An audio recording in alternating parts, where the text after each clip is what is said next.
Hey guys, how's it going? Josh here, and today we're going to talk about how Ghidorah and I guess the other monsters you could say are awoken in Godzilla King of the Monsters. Now this is a really interesting topic to talk about because we haven't officially received a lot about it. We've only gotten unofficial tidbits here and there from people releasing plot leaks or saying they're releasing plot leaks. We don't know if they're true or not until the movie comes out, even though a lot of them do fit what we've seen in trailers beforehand.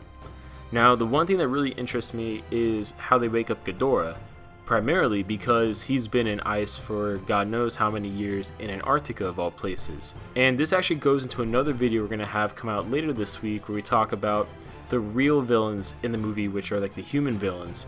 And the human villains pretty much make a machine, from what we understand, that intentionally disturbs monsters from their hibernation, which we've seen a lot of them are actually in. For example, the Mutos in the 2014 Godzilla movie were in hibernation, it was stated, until they woke up, and obviously they created the chaos that ensued.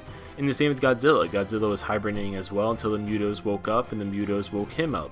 Now the reason why I think the machine like this, if it's true, that kind of awakens the monsters from the hibernation, if that's actually something they go with, I think that's really cool, because for future sequels you could really build off of that.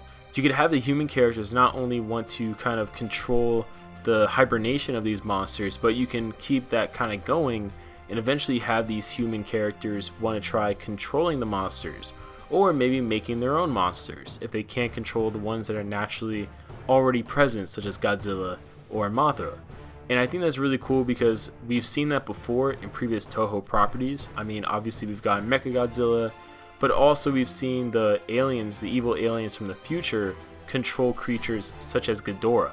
And that's what this kind of reminded me of, is like, alright, if they have a machine they're making that can seemingly wake up monsters in their hibernation, then how cool would it be if they take that a step further in a sequel and they make it a machine that, kind of like how Aquaman does with sea life, persuades monsters to more or less do their bidding.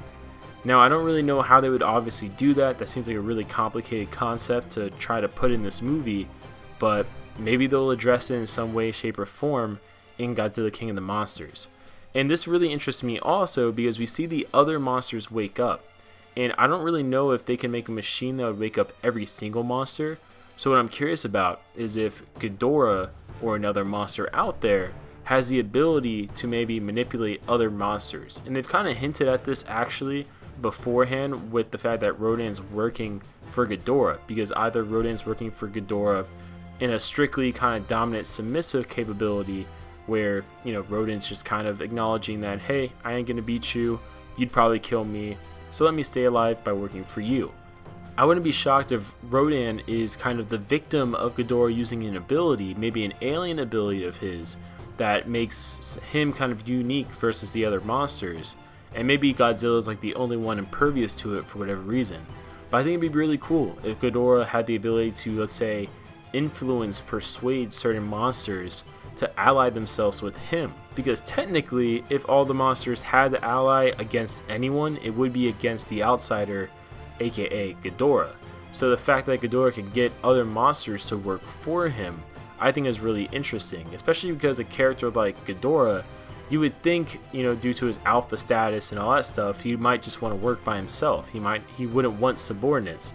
So the fact that Ghidorah, according to what we know, has subordinates in the form of Rodan kind of basically being his right-hand man, so to speak, throughout the movie, I think that'd be really cool if that's something that's introduced. And maybe by analyzing a character like Ghidorah, Monster Zero, that's how they make such a weapon that allows them to manipulate the other monsters in the form of like waking them up, or maybe in the future as they learn more and more about different monsters, some sort of, like, say, frequency or, you know, whatever BS super science thing they can come up with allows them to manipulate, persuade the monsters.